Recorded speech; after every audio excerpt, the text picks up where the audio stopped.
Yan na. Hinatay na. Anong oras na? Grace. Yan.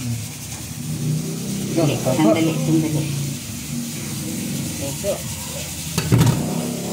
Itlog siya, may itlog. May itlog. Ang laki. Uy. Yan. Ganda. Uy. Ang laki. Ang lagayan ng itlog niya. Hindi ko, medyo ano po, manipis. Manipis pa yan. Kasi bago itong lagayan. Lalim pa yun. Ay, meron pa oh. Daming itlog. Meron pa yan sa ilalim. Meron pa oh. Yan sa loob. Daming itlog. Manipis oh. Wala na. Nakatay na kasi. Wala. Itlog yung sa ilalim. Ito kasi yung dumalaga namin. Pangitlog. Ayun oh. May daming itlog oh. May maliliit pa sa loob oh. Ito itlog niya oh. Ito yung lagayan niya. Ito. Ito pala yung lagayan ng itlog oh. Lagay ng itlog. Yan oh. Biniak ko. Lagay ng itlog. Diyan sa galing. Dig. Huwag mo ipasok. Ah. Diyan.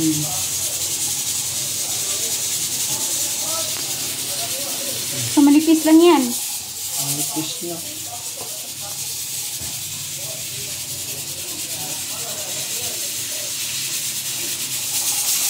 Taba. Grabe, sarap. Iba pa talaga pag native, no? Iba yung karne. Masarap kasi yung native. Sarap yung sabaw. Pinatay niya kasi ito yung humigop ng sabaw. Yung una kasing katay, nakalimutan yung humigop eh. Yan. Yan, namimiss niya. Sabi niya, hindi daw siya nakahigop eh. Adubuhin niya sila kasama ito oh. Yan. Mga egg niya oh. Hanggalin mo na yung ano. Dapat mayroon tayo. Ito. Bakit ang laki? Okay. Uy. Naku, Malambot pa. Kasi nga. mabasag pala yan. Delikado mabasag. Ito, maliliit pa oh. Yung iba. Dami itlog oh. Maliliit pa oh. Sorry, kasi nagugutom na si Nanay Grace. Gusto na umigop ng sabaw. Kawawa naman yung manok dahil sa akin. Dahil sa'yo. Ako patuloy yung tangan. Nahiya tuloy si Nanay. Ikaw lang naman malakas. Maghigop ng sabaw. Ito kasi Tagalog, kaya ayan. Namimiss na niya. Lagayan ng egg yan. Matris. Ang taba. Ito.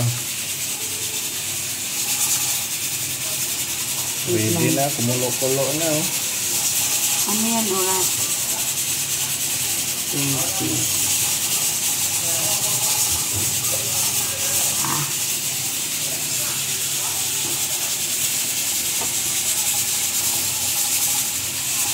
Ayan yung tiglis ng katay. Yan. Nakuha na atay. Kunin ko yung apso niya kasi delikado to. Baka Pait. disgrasya. Ay.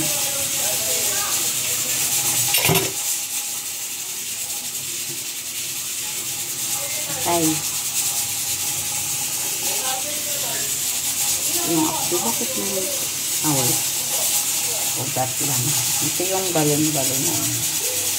Maya na yun. Yung huli na yun. Yung mulagay.